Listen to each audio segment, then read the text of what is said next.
Ah oui, voilà. Voilà.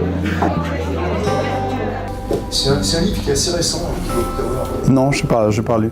Et c'est vraiment La Preuve du Paradis, le titre, Alexandre Eben. Et c'est vraiment. Il donne une vision de ce qu'il a vu de l'autre côté, avec différentes couches, avec des entités qu'il a rencontrées. Mais ce qui est intéressant là-dedans, c'est que ça va dans l'autre sens, c'est que c'est un tout. Il n'y a pas de futur, il n'y a pas de passé, c'est un ensemble de choses où on est connecté à tout.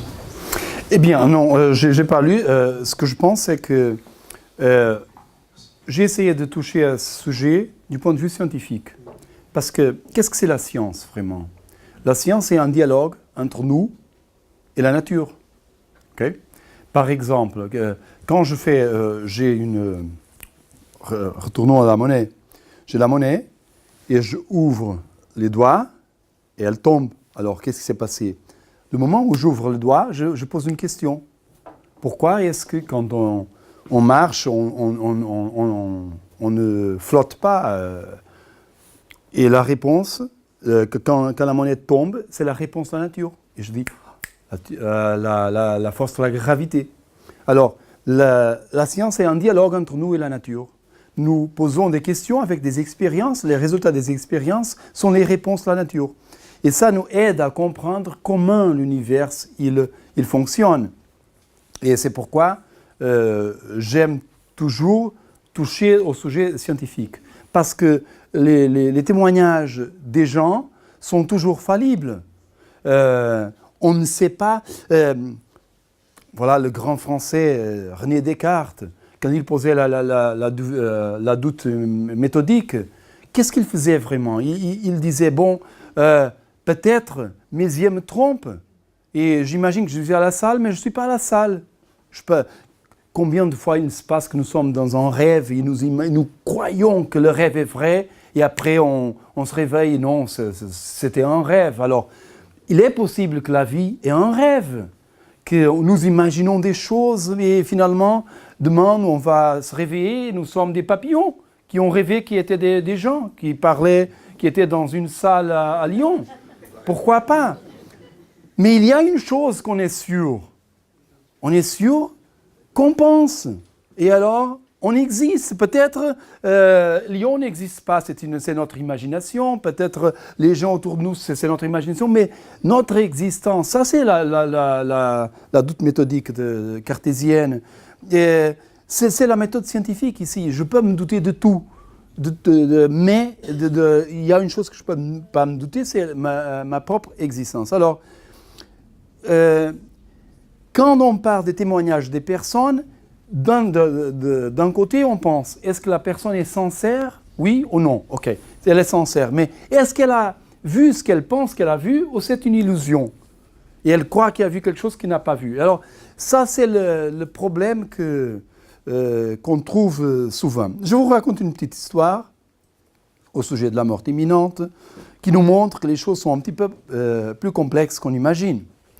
Ma femme, il y a 3 ans, elle s'est réveillée le matin, il m'a dit, tu sais, j'ai eu cette nuit-là le plus extraordinaire rêve de ma vie. Mais vraiment le meilleur rêve de ma vie. Mais c'était lequel rêve? Bon, j'ai rêvé que j'étais dans un tunnel et je me sentais si bien. Il avait des couleurs. Moi, jamais je rêve en couleurs, mais il avait des couleurs, des odeurs, des sensations, tout était là. Et il avait ma lumière à la fin du tunnel. Et il était mon père, il était là pour m'attendre. Alors, c'était un rêve intéressant, et surtout par 2 raisons. Premièrement, que je sache, elle n'était pas presque morte dans cette nuit. Elle dormait normalement. Que je sache, qu'elle sache, c'était une nuit normale. Et deuxièmement, son père, il était vivant. Ok? Alors, j'ai présenté ce bouquin-là à Lisbonne en octobre. Et puis, j'étais invité à la télévision pour expliquer le bouquin. Et on a invité un professeur de psychiatrie qui a fait la présentation de mon bouquin aussi à Lisbonne, qui est professeur de psychiatrie de l'Université de Lisbonne, qui, sa thèse de doctorat, c'était d'étudier ces phénomènes-là. Il a fait beaucoup des interviews et tout ça. Et alors, quand nous étions au maquillage, je lui posais la question, bon, ça ne peut pas être vraiment la mort, parce que il avait cette situation et tout ça. Eh bien, elle n'était pas morte, vraiment, ou presque morte, et son père était vivant. Et il m'a dit, bon, vous savez, je fais ce genre, je peux créer ce genre d'expérience avec des drogues. Et je fais souvent ça avec mes étudiants. On fait des expériences pour étudier l'expérience morte imminente. Et avec des drogues, on peut créer cette situation. Et souvent, il se passe, pas souvent, quelquefois, il se passe que un de mes étudiants me dit « Bon, c'est bizarre parce que c'était ma mère qui était à la fin du tunnel et ma mère est vivante, alors ça ne peut pas être la mort et tout ça. » Et il m'a dit « Toujours quand ça se passe, ce que je fais, c'est bon, il faut que vous vous attendez pour la fin de notre séance et après on va parler. » Et quand tout le monde sort, il dit, vous savez, toutes les fois qu'une personne a une expérience morte imminente et trouve à la fin du tunnel une personne qui est vivante, cette personne va décéder en moins d'1 an. Alors, faites vos adieux à votre mère ou à votre père.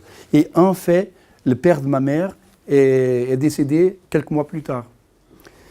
Et ça nous montre que c'est une expérience plus complexe qu'on imagine parce qu'on peut avoir cette expérience sans être presque mort. On peut avoir dans cette expérience des gens qui sont vivantes et finalement, il y a toujours un rapport avec la mort. Eu queria perguntar se acha que a vida é uma manifestação da nossa consciência. Je réponds en français ou en portugais? Ok. La question qu'il a posée, c'est est-ce que la vie, c'est une manifestation de la conscience? Oui, c'est ce que l'expérience nous montre. Oui. Et c'est beaucoup le sujet du bouquin, vraiment. Écoutez, les bouddhistes présentent une situation, un koan, comme ils disent, le bouddhisme zen. Eh bien, c'est très connu ce koan, mais je vais vous présenter quand même. Si une arbre tombe dans une forêt, mais il n'y a personne pour l'écouter, est-ce que l'arbre a fait du bruit, oui ou non?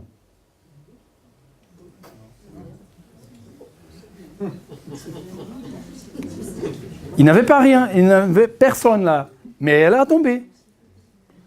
Elle a fait du bruit, oui ou non? Bon, on se dit, la réponse scientifique c'est non.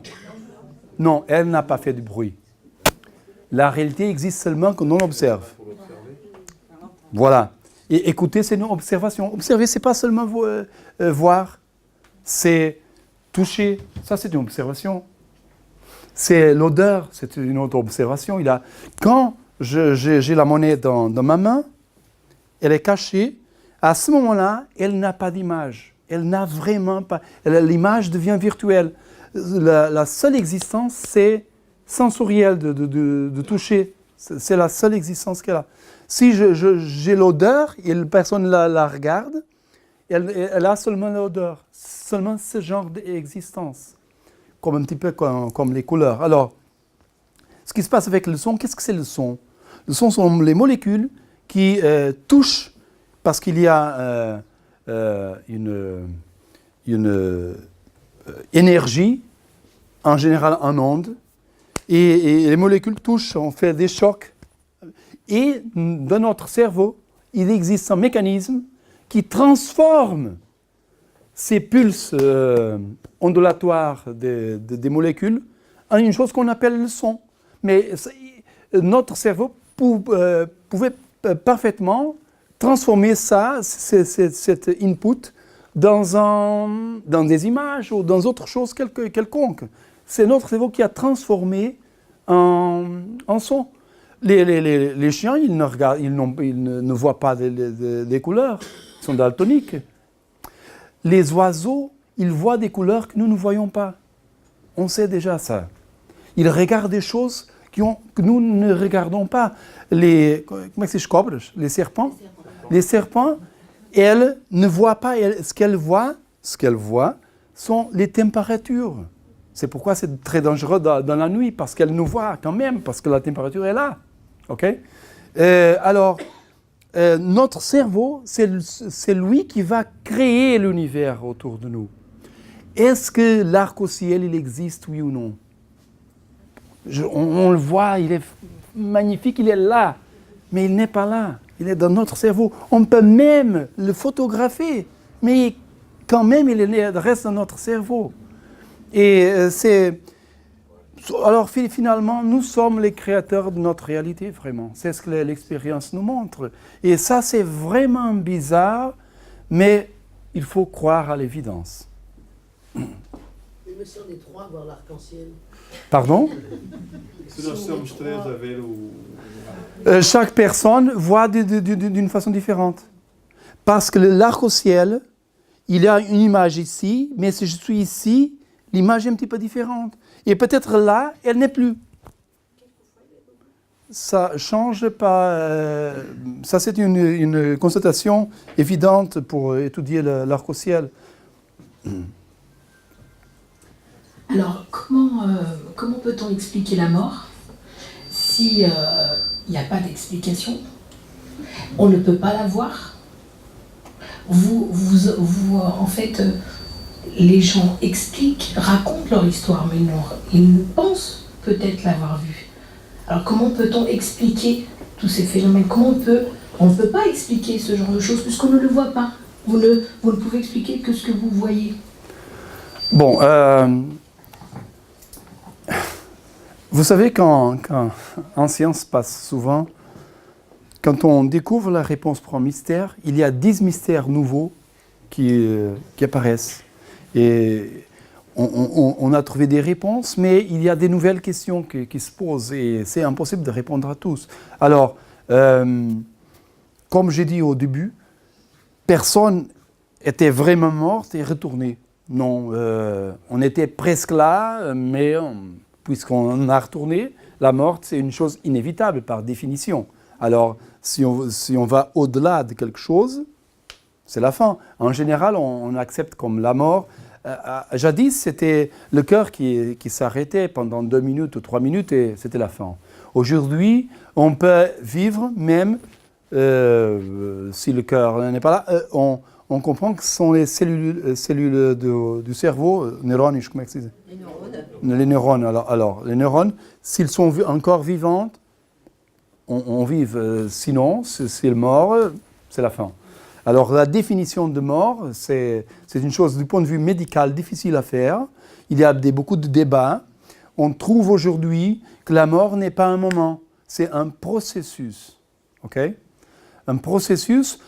Nous sommes, tout le monde ici, est un processus de mort. Parce que le moment où on est, on commence à mourir d'une certaine façon. Et c'est un processus, évidemment, que c'est très rare qu'une personne meure ainsi. Non, ça prend du temps. Alors, la définition de qu'est-ce que c'est la mort, c'est un petit peu problématique du point de vue médical. Et puis, la réponse, c'est difficile. Ici, il faut toucher aux religions. Bon, il y a la religion bouddhiste, ça a des réponses intéressantes. La religion bouddhiste dit que la naissance et la mort ne sont que des portes. On croise une porte, c'est la naissance, et après, on croise une autre porte. Mais, vous savez, il y a une chose que je vais vous raconter au sujet de l'expérience à double fente, une découverte très intéressante, c'est le nom scientifique, c'est le EPR, Einstein-Podolsky-Rosen, le paradoxe EPR.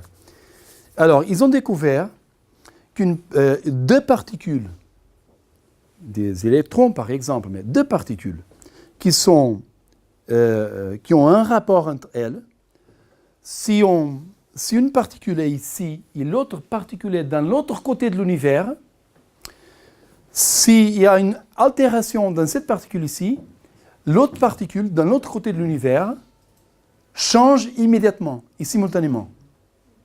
Alors Einstein a dit, c'est pas possible. Pourquoi? Parce que l'information prend du temps à arriver à l'autre côté de l'univers. Peut-être l'autre côté, c'est à 1 milliard d'années de lumière de distance. Alors, la particule ici change, et 1 milliard d'années plus tard, l'information arrive à l'autre particule, et alors elle change. Mais la théorie quantique a dit non, non, non, c'est au même temps. Effectivement, on a fait dans un laboratoire cette expérience qui est, du point de vue technique, très difficile à faire, mais on l'a fait. Et la réponse, c'est Einstein était tort. Vraiment, n'importe quelle est la distance, le changement est simultané. Alors, qu'est-ce que cette découverte nous dit? Elle nous dit que les particules sont vraiment sont deux particules, mais en réalité sont la même particule. Imaginez-vous que nous sommes dans la régie d'une transmission télévisée du match de foot Portugal-France. Et on regarde, il y a deux caméras, okay, une caméra là, une autre là, et ici c'est Cristiano Ronaldo, ok? Il va essayer de bouter. Et alors, à un moment, une caméra là, une autre là, et il va regarder dans cette direction. Alors, qu'est-ce qu'on voit dans l'écran de cette caméra? On voit Cristiano qui regarde la caméra. Mais de cette caméra, on voit Cristiano à regarder de l'autre côté. Une personne qui ne connaît pas Cristiano va penser que ce sont deux personnes différentes. Mais puisque nous connaissons Cristiano, nous savons que c'est la même personne de deux angles différents. Okay? Alors, c'est ça la réalité. Toutes les particules ont un rapport entre elles. Et ont un rapport, on sait, pas à cause du commencement de l'univers. Parce que toute la matière a été créée dans un moment que c'est le Big Bang, c'est le moment où l'univers a été créé. Et toutes les particules ont un rapport entre elles. Alors, inévitablement, nous avons l'illusion de la diversité, mais il y a une unité derrière la diversité. Et ça, c'est une chose intéressante, parce que c'est une découverte de la science, comprouvée dans des expériences de laboratoire, et que les bouddhistes parlaient déjà de ça. Le Bouddha disait « La diversité de l'univers n'est qu'une illusion. Tout est une chose seule. » Et même la conscience, elle appartient à cette unité. C'est pourquoi, d'une certaine façon, la conscience ne peut pas aussi mourir parce qu'elle fait partie de quelque chose. Il y a un principe de la physique qui dit que toute l'information qui est créée ne peut jamais être détruite.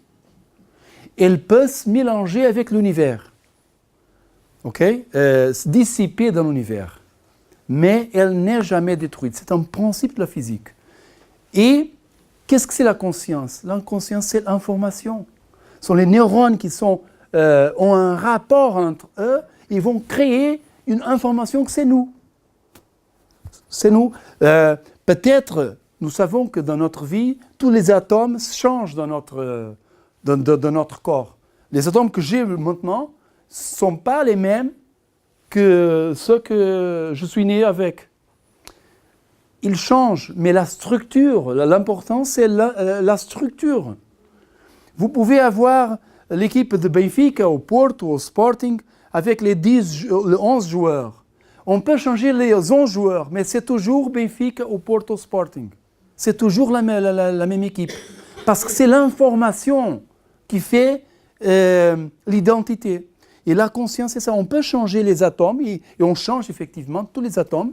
Et je pense qu'il y a une étude qui dit que chaque 5 années, quelque chose, tous les atomes changent. Mais la structure reste la même. Et ça, c'est l'information. La conscience, c'est une sorte d'information. Et dans ce principe de la physique, l'information qui est créée ne peut jamais être détruite. Ça veut dire évidemment que la conscience ne peut pas être détruite. Alors, cette théorie elle permet d'avoir une vision moins terrible de la mort aujourd'hui. Donc elle serait presque agréable, finalement. Parce qu'on rentre dans un monde où il y a une lumière, on se sent bien. Est-ce qu'on pourrait expliquer qu'il y a une dimension parallèle? Est-ce qu'il y aurait une théorie de dimension parallèle, c'est-à-dire une autre dimension qui serait liée donc à cela? Et pourquoi les gens qui reviennent se souviennent en fait? Pourquoi il y a un retour d'onde? Parce que dans l'expérience, on voit que l'onde part, mais on ne voit pas de retour sur l'onde. Votre observation sur la mort, il faut dire que j'ai reçu quelques emails de lecteurs qui m'ont dit après lire votre bouquin, on a presque envie de mourir.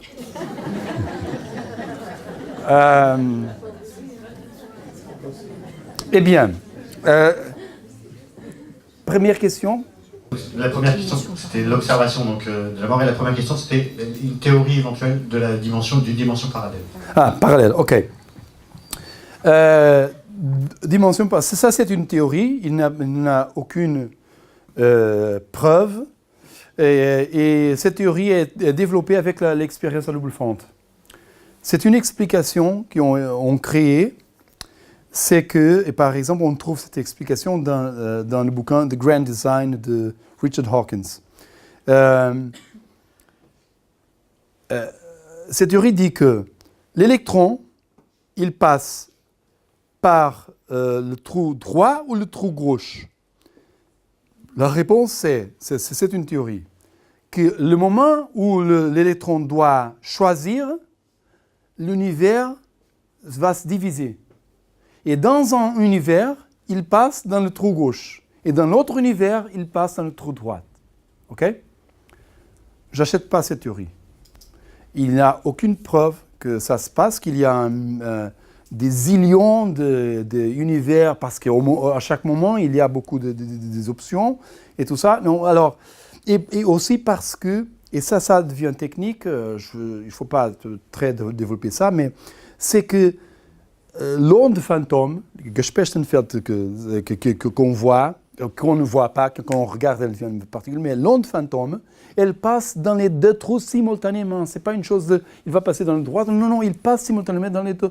Elle fait seulement le choix, le moment d'observation. C'est là qu'il y a le choix. S'il n'a pas d'observation, il n'a pas de choisir droit ou gauche. Il passe par les deux trous au même temps. Alors, ça ne marche pas bien avec cette théorie de l'univers parallèle. Aussi, cette théorie de l'univers parallèle nous ramène au sujet de notre bouquin que j'ai écrit, c'est la formule de Dieu. La formule de Dieu. Et c'est ici, c'est la question qu'on s'est de poser, c'est qu'est-ce qui se passe quand on meurt? La formule de Dieu, c'est est-ce que la science peut prouver l'existence de Dieu? OK? Et effectivement, il y a un tas de découvertes scientifiques qui démontrent que l'univers est non pas seulement intelligent, mais aussi intentionnel.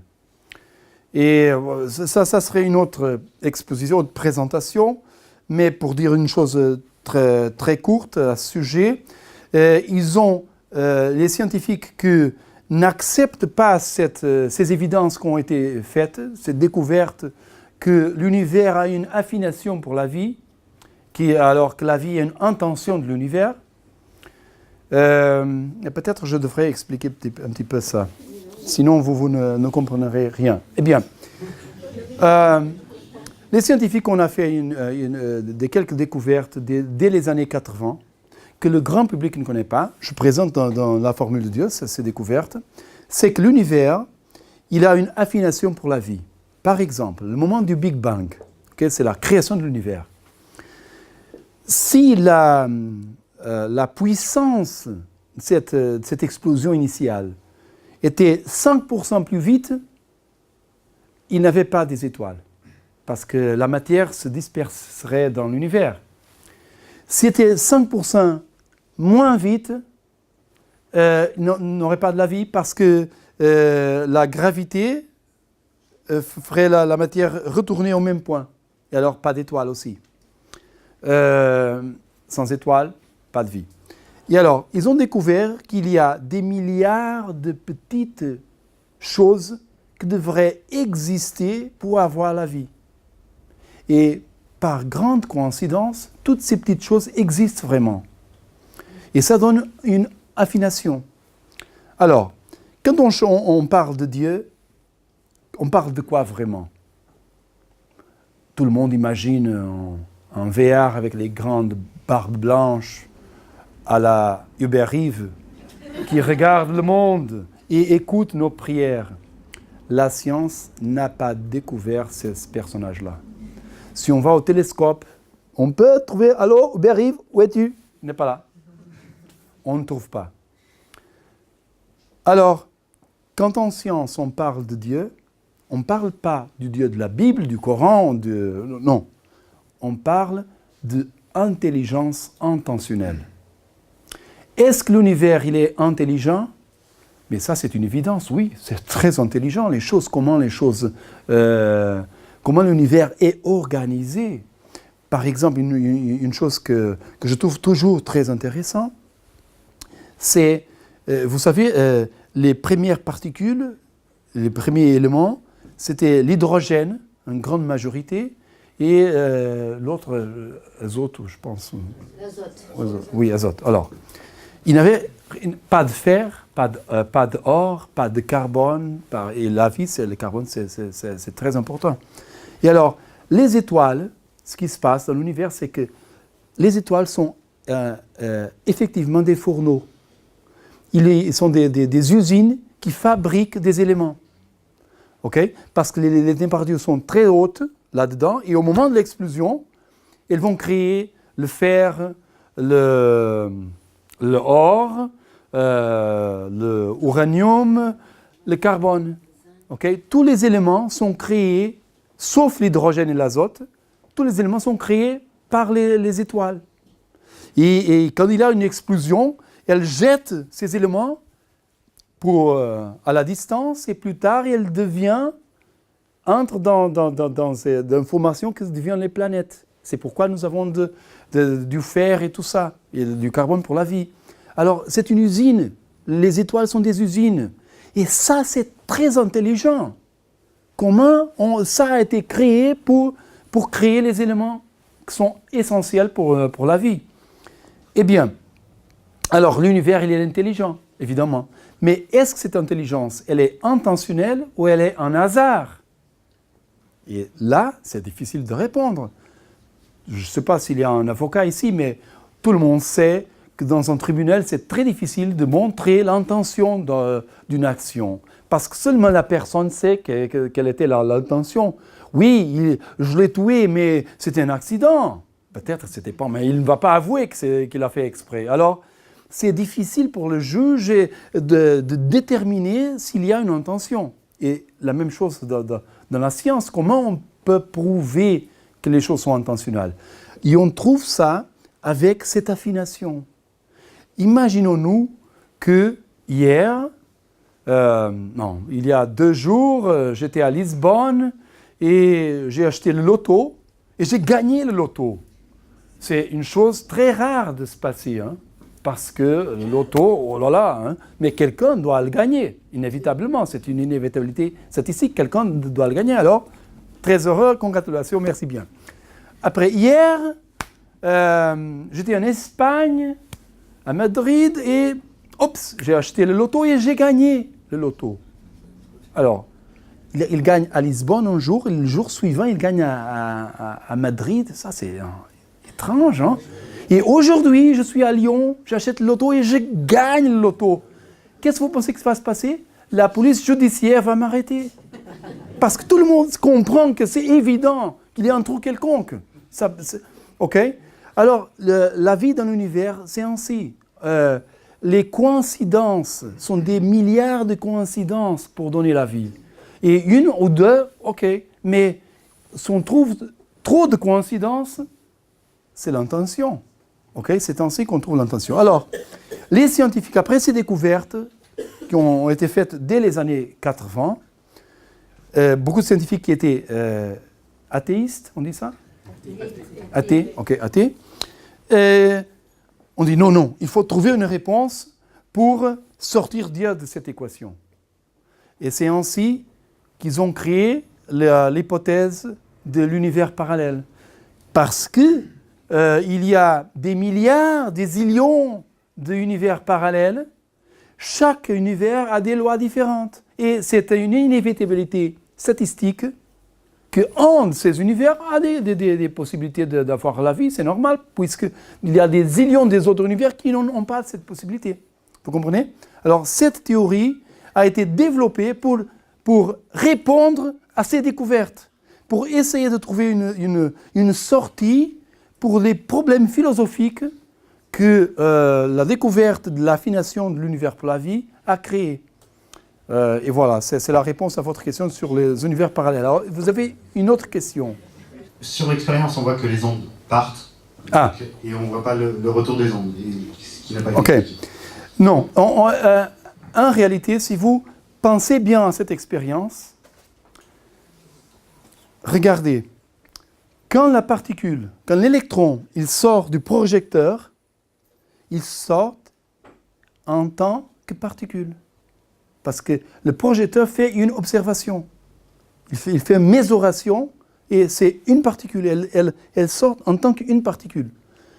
Et elle redevient une onde, puisqu'on n'observe pas les trous, elle passe en tant qu'onde. Et elle arrive à l'écran et le point, c'est une particule. Peut-être avec le dessin d'une onde, parce que c'est l'interférence, mais c'est toujours une particule. Le moment d'observation, c'est toujours une particule. Le moment où on n'observe pas, c'est toujours une onde. Et on sait ça parce que quand on n'observe pas les trous, elle passe en tant qu'onde. Quand on observe, elle redevient une particule. Vous comprenez? Alors, elle est commencée en tant que particule, elle est redevenue une onde, et à la fin, elle est redevenue une particule encore. Alors, et ça, c'est un problème pour la théorie des univers parallèles. Parce que, évidemment, s'il y a une séparation, elle ne peut pas retourner. Mais ce n'est pas ce que l'expérience nous montre. L'expérience montre que le processus est... l'onde peut retourner après l'observation.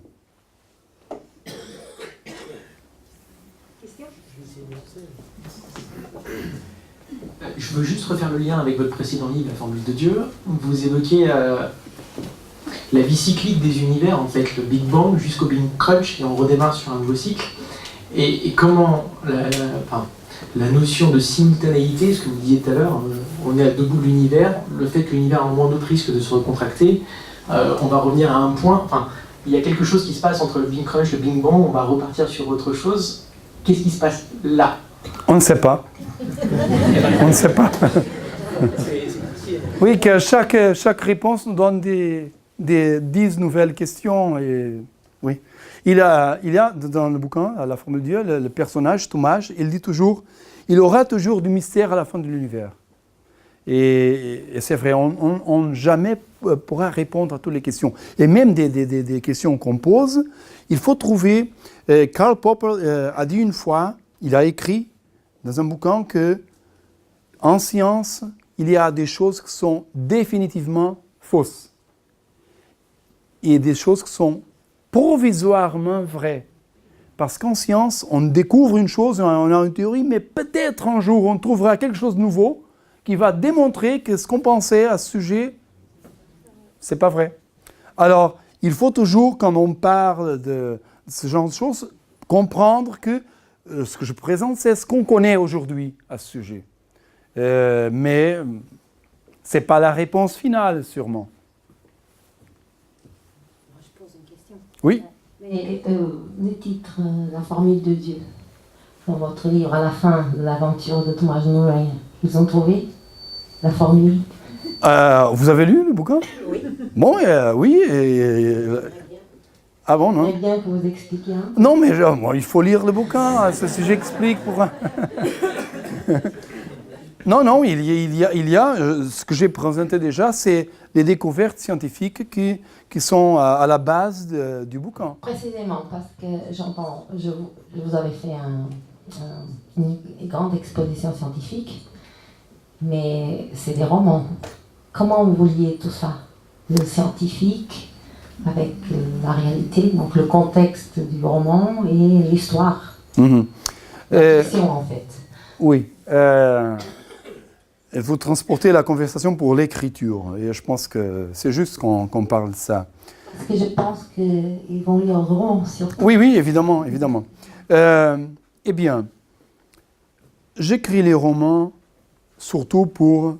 Ce que j'aime dans la fiction, c'est la capacité que la fiction a d'expliquer, de présenter la vérité. Ça, je trouve très intéressant. Qu'est-ce que je veux dire avec cette affirmation?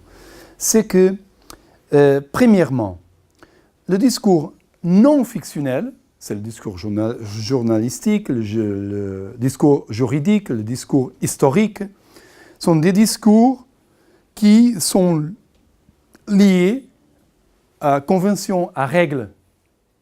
Par exemple, je peux savoir que Socrate est corrompu, mais est-ce que j'ai la preuve? Non, je n'ai pas la preuve, alors je ne peux pas le dire sans preuve. C'est vrai pour le journaliste, c'est vrai pour le juriste, c'est vrai pour l'historien. Quand nous avons un discours non fictionnel, nous travaillons avec des règles. Il ne faut pas seulement dire une chose, il faut le prouver. Et si on ne peut pas prouver, on ne peut pas le dire. Mais en fiction, je peux le dire. C'est où la preuve? C'est ma imagination. Mais je peux dire la vérité d'une façon que je ne peux pas arriver avec le discours non fictionnel. Deuxièmement, la fiction a une capacité de partager l'expérience. Par exemple, je peux vous dire une information non fictionnelle. Les Alliés ont débarqué à Normandie. Ça, c'est une information. Tout le monde comprend. Normal. Avez-vous vu ce film de Steven Spielberg, Saving Private Ryan? Oui. OK. Le film commence avec une main qui tremble. Et après, l'image s'ouvre, c'est Tom Hanks qui est dans le bateau. Et soudainement, les Allemands tirent et il y a des soldats qui meurent. Il y a un qui vomit, OK. Et puis la porte s'ouvre, il tombe à l'eau, il y a des tirs partout. Et soudainement, nous ne sommes plus au cinéma. Nous sommes à la plage avec Tom Hanks. Et nous voyons tout et nous comprenons tout ce qui se passe là. D'une façon que la nouvelle qui dit les Alliés sont débarqués en Normandie, nous n'apprennent pas. Parce que c'est ça la puissance de la fiction. On peut partager l'expérience. Quand vous lisez par exemple Filho do Capitão, qui se passe ici en France avec les forces portugaises qui étaient dans la Grande Guerre, à Flandre, soudainement nous ne sommes plus dans notre lit à lire avant de dormir, non, nous sommes dans les tranchées avec les soldats. Et ils parlent avec les Allemands qui sont de l'autre côté. Et les Allemands jettent des cigares qu'ils avaient, et les Portugais jettent du corned beef qu'ils n'aimaient pas le corned beef anglais, alors ils jetaient pour les Allemands, et on imagine tout ce qui se passe. Et on fait le cinéma dans notre tête et on comprend ce que ces gens ont vécu avec la fiction. Et c'est ça la puissance de la fiction. Alors, il y a 3 genres de bouquins qu'on peut écrire. On peut écrire un roman où l'important c'est l'exercice du langage. Okay? C'est faire des trucs avec c'est légitime, tout ça. Il y a des romans aussi. Quand on lit par exemple Robin Tudge, il fait des exercices du langage. L'histoire, ce n'est pas très important pour lui. Et c'est légitime. Hein. Peut-être on aime, peut-être on n'aime pas, c'est notre sujet. Mais c'est une façon d'écrire. Une autre façon d'écrire, c'est de créer un univers tout nouveau, tout à fait imaginé. comme par exemple J.R. Tolkien, qui a fait ça avec le Hobbit et tout ça. Ça n'existe pas, tout vient de sa imagination. Et on peut le faire. Ça ne m'intéresse pas. La première et la deuxième, ça ne m'intéresse pas. Ce que m'intéresse, c'est d'utiliser la fiction en tant qu'instrument de la vérité. Pour montrer quelque chose, pour expliquer quelque chose, pour aider les gens à se poser des questions ou à trouver des réponses, n'importe quoi. Et alors, j'utilise la fiction pour... elle est au service du discours non fictionnel. Soit pour parler de la science et de la philosophie, parce que c'est un roman qui parle de science et de philosophie, soit pour parler d'histoire, ou par exemple de la crise économique que j'ai écrit avec Amando Diabo. Ce roman-là, le sujet, c'est la crise économique. Alors, je peux toucher tous les sujets qui ne sont pas fictionnels, qui sont réels, en utilisant une histoire fictionnelle, mais avec un mystère là-dedans qui n'est pas fictionnel, il est réel. Quand on lit un mystère de Agatha Christie, le Murder at the Orient Express, par exemple, ce crime-là, il ne s'est jamais passé, c'est sa imagination. Ça ne m'intéresse pas. Je veux amener un mystère qui n'est pas un mystère de ma tête, c'est un mystère réel. Et présenter d'une façon qui nous interroge, qui nous interpelle. Et je trouve ça le plus intéressant avec la fiction, ce genre de rapport entre réalité et imagination, entre discours fictionnel et discours non fictionnel. C'est ce que je fais dans mes bouquins.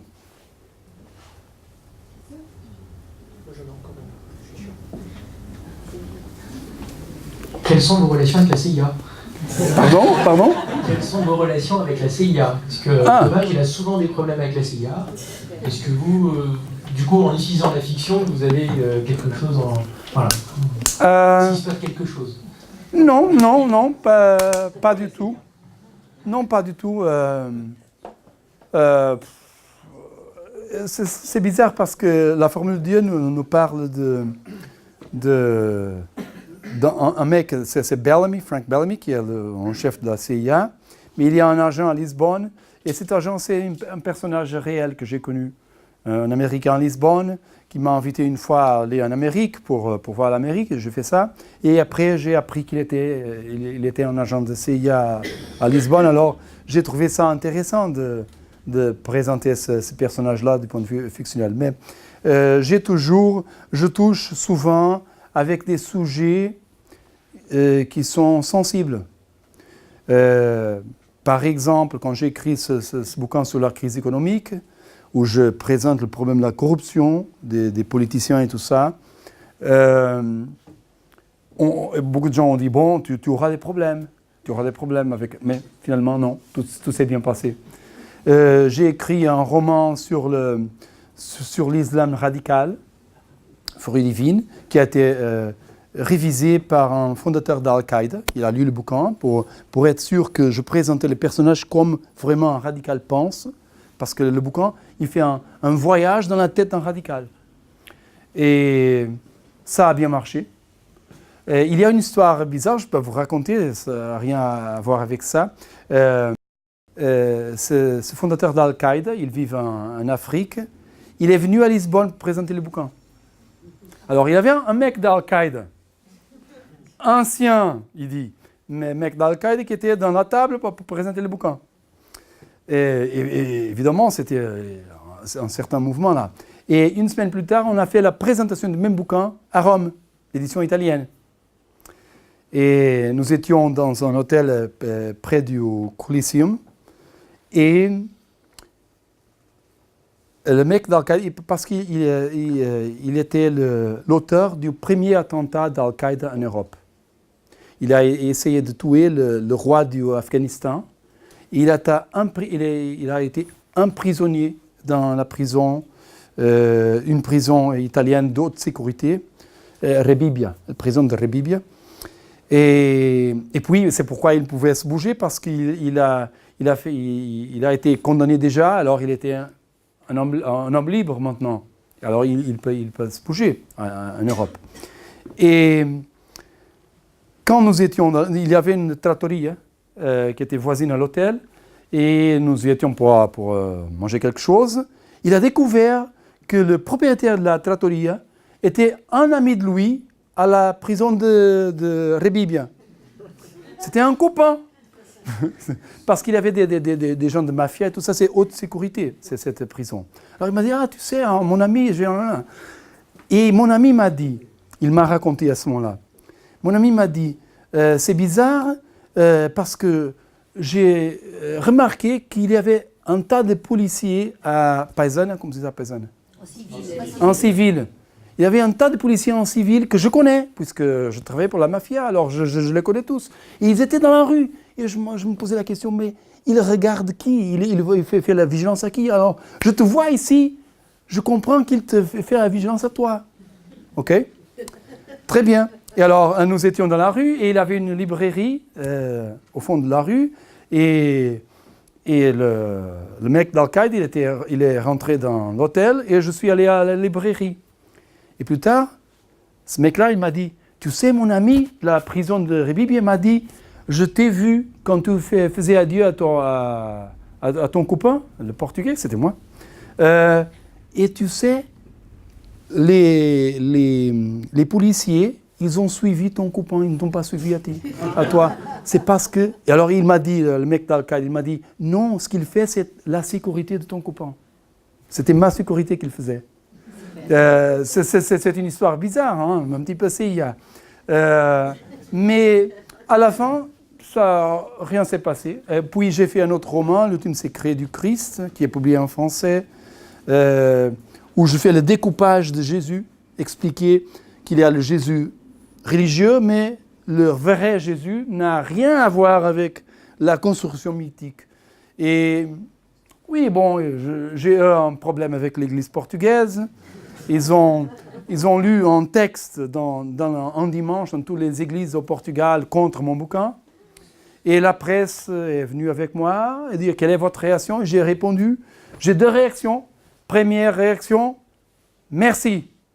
Merci à l'église parce qu'ils font de la publicité gratuite. Je n'ai pas demandé ça, mais il veut que je vende, alors pourquoi pas? La deuxième question, c'est est-ce qu'il y a une erreur quelconque dans mon bouquin? Est-ce que je dis quelque chose qui n'est pas vrai? Parce que si je dis quelque chose qui n'est pas vrai, je suis prêt à changer pour la prochaine édition. Parce que je veux seulement dire la vérité. Et alors, la presse portugaise est revenue avec les théologues de l'église portugaise. Il dit, bon, sont les erreurs. Et il a dit, bon, à vrai dire, non, il n'y a pas des erreurs. Ce que nous pensons, c'est que les gens ne sont pas prêts à écouter ce genre de choses. Et là, bon, désolé. D'autres questions? Non. Merci beaucoup. Maintenant, je parlerai en français, ça sera mieux pour tout le monde. Je voudrais simplement partager avec vous, avec les gens qui sont là, les 3 derniers bouquins de Jean d'Ormesson sont vraiment des questions sur l'immortalité. Ce qu'on trouvera dans l'au-delà. Et c'est un homme très, très, très chrétien. Le dernier qu'il a écrit, ça veut dire, le titre c'est « Comme un chant d'espérance ». Ça veut dire, il espère, il a de l'espoir vis-à-vis ce que sera son, entre guillemets, son futur d'une autre façon. Et j'aimerais bien, si vous pouvez commenter, je vais lire, c'est simplement un paragraphe. Avec l'espace et le temps, avec les nombres, avec la nécessité et le hasard, tombés tous ensemble de ces mains de l'Éternel, dont nous savons bien qu'elle n'est pas une main, et de son esprit qui n'a rien à voir avec le nôtre, le monde sort du néant. Merci. Eh bien, je pense que ça touche au bouquin La formule de Dieu et aux découvertes scientifiques dont j'ai parlé il y a quelques minutes. L'affination de l'univers pour la vie, tout ça, je pense qu'il part probablement, comme vous devrez imaginer, les théologues étaient ravi de ces découvertes. Aujourd'hui, ces découvertes, on l'appelle le principe anthropique. Ces découvertes sur la finition de la vie, vous pouvez même googler et trouver ce que c'est fait, mais c'est tout dans la formule de Dieu. Et c'est le sujet de cette citation que vous avez faite. Non? Pas d'autres questions? Bon, on vous remercie beaucoup. Merci bien.